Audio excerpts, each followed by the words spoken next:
and members of the parachute regiment. It was confirmed last night that Brigadier Tom Longland, who had been responsible for military operations in the town, left his post last Wednesday. But tonight, the deputy leader of the SDLP, Seamus Mallon, said he thought the brigadier was removed because he took the attitude, "my soldiers right or wrong," and came into conflict with the police over who had the final say in some decision-making.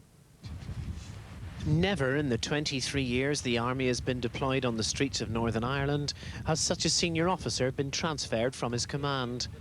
The 3rd Battalion of the Parachute Regiment, at the centre of the recent controversies in the Coal Island area, is part of 3 Brigade, which until last Wednesday was commanded by Brigadier Tom Longland, in the job for 5 months of a 2-year tour. There have been allegations that paratroopers attacked 2 pubs in the town, and a few days later, at least 1 soldier from the battalion fired shots during disturbances there. But the government denies Brigadier Longland's transfer has anything to do with the incidents. Actually, his superior officers came to the judgment that it would be appropriate to transfer him before the Coal Island incident, and there is no connection between the two. The Army commander in Northern Ireland, Lieutenant General Sir John Wilsey, visited 3 Para near Coal Island last week, the day before he ordered the transfer. There had been complaints about the battalion from both Protestant and Catholic representatives before the Coal Island incidents, and no one in the area today believes the command change is unconnected. It most certainly is the case that he's been less than satisfactory in terms of the job that he has to do here, or he wouldn't be moved. The nature of the army is that they tend to come together. They close ranks when there's a difficulty. But at the same time, I don't think that it has been one single incident. It may be a clash of personalities, but it's something that it probably has come to a head because of the Coal Island issue. But the security spokesman for the nationalist SDLP believes disagreements over primacy with the RUC may be involved. I knew Brigadier Longland. He was very much an army man. It was a matter of my soldiers right or wrong. And I suspect that somewhere within this whole episode there is a tension between the police and the army, and again I suspect it may well have come down to a situation where senior police officers were saying either he goes or we go. Whatever the case, with a lieutenant in 3 Para already suspended from duty, the transfer of a brigadier has left a perception that the authorities too think something has been going wrong. The Pope has told the Archbishop of Canterbury that the ordination of women is a grave obstacle to reconciliation between their 2 churches. Dr. George Carey was at the Vatican for his first ever meeting with the Pope. Afterwards, Dr. Carey said the talks had exceeded his expectations and they would continue to work towards church unity. It was clear from the way Dr. Carey and the Pope chatted together for the benefit of photographers after their meeting, 10 minutes of which they'd spent alone and the remaining 30 minutes with their advisors, that there had been serious discussion on the obstacles that stand in the way of healing the 450-year-old rift between the 2 churches. The courtesies and convention of their public appearance together didn't disguise the deep and predictable difference between them over the issue of women priests in particular. Dr. Carey told the Pope he believed women priests were a possible and proper development of the doctrine of the ordained ministry. The Pope didn't accept this and said the issue was a grave obstacle to Anglican Roman Catholic reconciliation. It was agreed that there should be further study of the issue, but clearly a yes vote for women priests by the Church of England in November would only be likely to complicate matters further. But all this doesn't appear to have affected the atmosphere of the meeting, which, from Dr. Carey's description, perhaps went surprisingly well, given the controversy over his criticisms last week of Catholic policy on birth control. The Italian Parliament has ended 2 weeks of political deadlock and, on its 15th attempt, elected a new president. He's 73-year-old Christian Democrat Oscar Luigi Scalfaro. Italy's 3 largest political parties buried their differences for the sake of national unity following the murder of a leading anti-mafia judge at the weekend. The new Italian president is considered something of a maverick with strongly independent views. He's a fervent Roman Catholic. Mr. Scalfaro was elected Speaker when the new Italian Parliament met for the first time last month. The murder of Italy's top mafia investigator appears to have broken the political deadlock which had left the country virtually leaderless for a whole month. The politicians who travelled earlier today from Rome to attend the judge's funeral were booed and jeered. The murder of Italy's top mafia investigator has given the people of Sicily the impression that law and order has once again suffered a serious defeat at the hands of organised crime. But the most dramatic moment was when the young widow of one of the dead policemen, Rosaria Schifani, broke down and wept as she read a prayer for those who died in the blast of the biggest bomb that the Sicilian mafia has ever planted. I turn to the men of the mafia, even though they're not Christians. We're willing to forgive you, but you must get on your knees if you have the courage to change, she said. The Archbishop of Palermo, Cardinal Pappalardo, in his funeral homily, said the Italian state could not evade its responsibility in tracking down the killers of Judge Falcone. Who had revealed his movements to the mafia killers with such precision, the Cardinal asked. The timing of this crime at the height of a serious political and constitutional crisis is a serious warning message that the mafia has become a power to be reckoned with within the Italian state. David Willey, BBC, Rome. A patient has been shot dead in the corridor of the Royal Free Hospital in London. Graham Woodhatch was making a telephone call near his ward when he was hit 4 times. Detectives believe he was the deliberate target of his killer, who escaped. The Royal Free Hospital admitted Graham Woodhatch for an internal operation last week.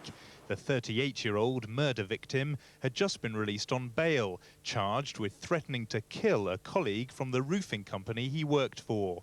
He was planning to leave the hospital when he went to make a call from a payphone, since removed as evidence. He was still on the phone when he was shot. Doctors then worked for well over an hour to resuscitate Mr. Woodhatch, but they failed. Their efforts were so intense that it wasn't until 5 hours later that staff discovered the bullet wounds that had killed him. Police say it was a professional job.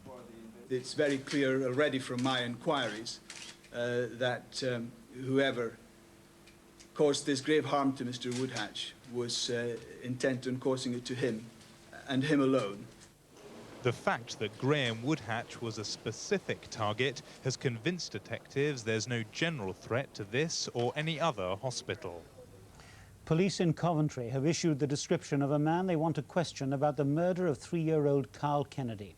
The man was seen by other children in the area where the little boy had been playing. Carl's mother has appealed for help to catch the murderer. Carl Kennedy's distraught mother told journalists at a news conference held by West Midlands Police that she last saw him go out to play at lunchtime on Saturday. He said, "Bye, Mum, see you in a minute." And that was it. He's only 3, obviously. Knowing that he was sort of going out to play on his own. Yeah. Were you at all worried about that? No, because there's plenty of kids around. What are your thoughts about the person who did this? Well, I hope he's caught. Because, I mean, what can a 3-year-old do? Parents on the council estate at Willenhall were keeping a close eye on their children near to the murder scene today after police warned that Carl's killer could strike again. 2 youths were questioned last night and released on police bail. Dozens of officers have spent the day on a minute search of the recreational area where he was savagely battered to death by a sharp instrument, possibly an axe or golf club. Police want to question a visitor seen nearby on Saturday afternoon. We have a couple of young witnesses who say that they saw a man in the area of the children's playground, about 40 to 45, wearing a white T-shirt and grey trousers. He was what appeared to be drinking from a can, which the witnesses describe as a beer can. Carl was unusually independent for a 3-year-old, making the police investigation more difficult. He apparently roamed the council estate freely and had many friends of all ages.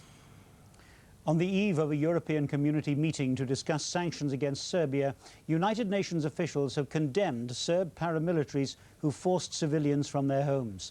The UN has described the expulsion of people from parts of eastern Croatia as sanctioned thuggery. Sporadic fighting has continued in Croatia and the port of Zadar has been badly damaged. The people there are now forced to live in underground shelters. This is the view the Serbian gun commanders have of the port of Zadar. When they choose to fire, they can hardly miss. And in recent days, they've been firing often. So when we went into Zadar today, we found a normally busy town deserted, its people forced to live underground. Most families, particularly those with young children, do not stray far from the nearest bunker. And in the bunkers, they try to carry on in as normal a fashion as possible. But it is a terrible existence. I live here in this town, but I'm not going 100 meters from my home. I can't go outside because I'm afraid from these bombs from every days and night. They asked us to show the world how they were forced to live, and all of this because the Serbians want Zadar as part of their new nation. Apparently they believe they will get their way if conditions are made miserable enough for the town's civilian population. The shelling is completely random. It comes in bursts both night and day. Some of the older damage has been repaired, but there's always more to take its place. This happened at midday yesterday. For the time being, then, the streets remain deserted and the people terrorized, hoping that eventually someone will come to their aid. Further south, on the road to Dubrovnik, there's been fierce fighting this afternoon. Croatian forces have been trying to reopen their land links with the port, and they've claimed some successes. On many fronts, the fighting goes on, with the world community apparently unable to stop it. Justin Webb, BBC News, Croatia. One of Britain's biggest property developers, the Mount Lee Group, has gone into receivership with debts of £500 million. The company's collapse comes as other developers are also experiencing severe financial difficulties. This £125 million shopping centre in the West Midlands is the sort of development that made Mount Lee one of the rising property groups of the 80s. But it was also its downfall. When a deal to sell it to Americans fell through at the start of the month, Mount Lee was in serious trouble. Sir Ian McGregor, the former coal board boss who was brought in as chairman, admitted the company was a patient in intensive care. On Saturday, the board met to consider its options after the collapse of the deal. The company had 5 days to repay £40 million to Swiss investors, but the banks, led by Barclays, refused to lend any more. The receivers had to be called in. One of the factors that has caused the collapse of Mount Lee is the recession, without doubt, where we have a period of falling rents which has hit the retail sector, the property companies in the retail sector, and therefore weaker companies certainly have fallen, and there may be a number of others. With the fate of Canary Wharf, Europe's biggest property development, due to be decided this week, there's mounting anxiety about the £18 billion Britain's high street banks have lent to the property sector, now in its deepest ever slump. The really worrying thing about the collapse of Mount Lee is that it's not alone. Many other property companies are depending entirely on the goodwill of their bankers to stay alive. The risk now is that as the property slump drags on, bankers' patience will snap and more collapses will follow. Paul Gascoigne's transfer to the Italian team Lazio will go ahead after he passed an extended fitness test.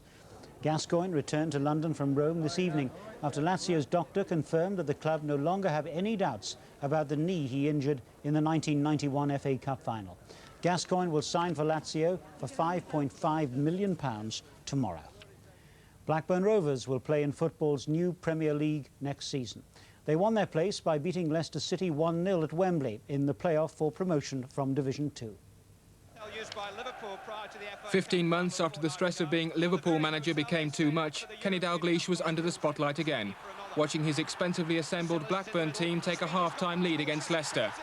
David Speedy was fouled and Mike Newell scored with the penalty. But if Dalglish and Blackburn deserved their lead, Leicester certainly deserved a second-half equaliser. 3 times Blackburn defenders were forced to scramble the ball away from their 6-yard area as Leicester forced the pace. Yet Blackburn survived and should have scored themselves, but Newell's second penalty in the dying minutes was saved by Leicester's Muggleton. The final whistle meant Jack Walker's £5 million promotion gamble had paid off with a place in the lucrative Premier League. After 26 years, Rovers have returned to English football's elite. The Zimbabwean golfer Tony Johnston has won the Volvo PGA Championship at Wentworth. He completed the final round in 65 to leave him 16 under par for the tournament. His round included a birdie at the 14th.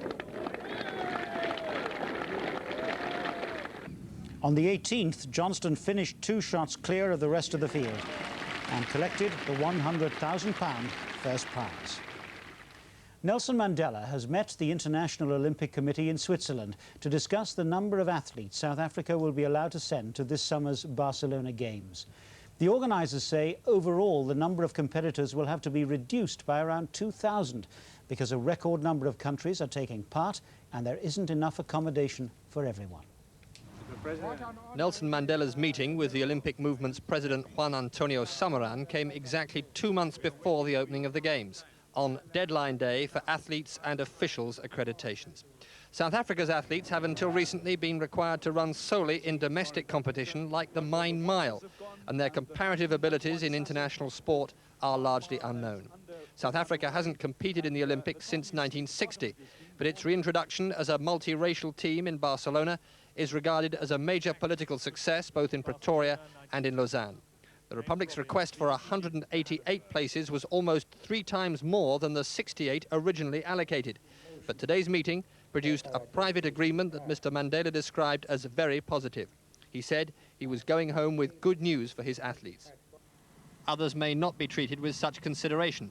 The IOC's total limit is 15,200 places, but it originally had requests for over 19,000, largely because there are more countries competing in more sports, and also because for the first time, accommodation in the Olympic Village is provided free of charge. Administrators announced today that they've halved the 4,000 surplus, but need to make more reductions over the next 2 weeks. Britain, though, is not affected. Fans are also facing a squeeze. Extra offshore accommodation is being arranged because of pressure in the town. This luxury seafront hotel is expected to be operating at only 85% capacity by July. Barcelona's popularity is bringing its own problems. And that's the BBC News tonight. Good night.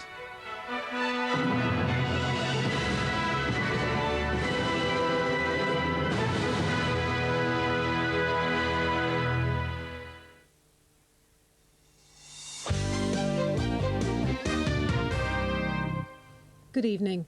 A man seriously ill in hospital after being shot by 2 men beside a housing estate in Nottingham. He was attacked as he challenged the men who'd been acting suspiciously. The injured man was cycling on a track which runs behind the Barton Green estate just before midnight last night. When 44-year-old Clifford Schofield got off his bike to ask what the 2 men were doing, he was immediately shot in the stomach. Pretty certain that there will be other people besides the attackers who actually know what happened and will know who's done it, and I would make a really heartfelt plea to them to please let us know, because anybody with a gun is a danger to other people and at the end of the day is a danger to themselves as well. Leicestershire police are looking for a youth who attempted to abduct a 6-year-old girl in Loughborough. The girl had been playing in the park with her sister yesterday afternoon. When she walked out of the Russell Street entrance, a youth picked her up. When he tried to carry her back into the park, the girl's 10-year-old sister and her friend punched him and he ran off. He's described as being 5 foot 3 inches tall with short, light brown hair. The glorious bank holiday weather brought the crowds out in Nottingham this afternoon to support Radio Nottingham's Money Spinner appeal. The afternoon's events were designed to raise money for the Midlands Childline. On offer was the Radio Nottingham Roadshow, an escapologist, 60s songs and an extravagant fancy dress competition. The money will extend the Childline phone lines for an extra 2 hours a day. Football and the result of the second division playoff at Wembley between Leicester City and Blackburn Rovers was Blackburn Rovers 1, Leicester City 0. Leicester won't now be in next season's Premier Division. And that's it from us for now. Back tomorrow morning, hope you'll join us then, but here's the weather with Peter Cockcroft. Good evening. Amazingly, the weather's been very good for most of us over this bank holiday weekend, but there have been some very nasty thunderstorms around, and today was no exception. They developed initially along the backbone of England, up along the Pennines, showing up beautifully on this satellite picture, and they drifted northwards into Scotland, and up into northwestern Scotland now. Now, we can see that. Another way of looking at it is to look at the weather radar, and you'll notice how those echoes show up, quite bright echoes showing where the heaviest of the rain is, and some rain over Northern Ireland as well. Some quite heavy rain just to the north of Northern Ireland. That's being given by a weather front, and in the next 24 hours or so that weather front will drift away to the west and it'll take the rain with it. So tonight, the odd spot of rain over Northern Ireland, but I think the heaviest of it is now moved away to the north, and we'll still find those thunderstorms cracking off over East Anglia, up across the Pennines, Cumbria, running up into northwestern parts of Scotland, but they will tend to die away overnight, as will the rain over Northern Ireland, so a dry night by the end of the night. Elsewhere, well, it will turn rather misty, perhaps some fog, low cloud running on to the eastern side of the Pennines, but temperatures probably no lower than about 10 degrees. Now, that mist and fog is going to burn off very quickly tomorrow. There'll be a lot of warm sunshine around. We might find some of the mist and low cloud just lingering a little bit longer along the northeast coast, but it will clear away. And then during the afternoon, once things warm up, I think we could find 1 or 2 showers being set off. I think tomorrow more particularly over the high ground. Now, the winds are going to play a very important as far as the feel's concerned for the day tomorrow. They'll be coming in off the North Sea, so it's going to feel quite cool along this northeastern coast, and probably a much fresher feel to the day inland, although temperatures will once again get up to around 25 or 26 degrees. On Wednesday, that weather feature that affected Northern Ireland will move further away to the west, and then Thursday we'll find this weather front drifting up across the Bay of Biscay. So generally I think the weather starting off each day fine, although rather misty down this northeast coast. 1 or 2 showers developing in the afternoon, then late Thursday more thunderstorms. If you go into the bush tomorrow, you're sure of a big surprise. Let's get on with it. I'm frightened, Liz. It's all right, Arlene. You've got me with you. Oh! That sounds like... Nah. The Bush Telegraph, seriously at work, tomorrow at 9:30 on BBC1. Into every life, a little rain must fall. In Lovejoy's, somehow it never rains, but it pours. Lovejoy, Wednesday at 8 on 1.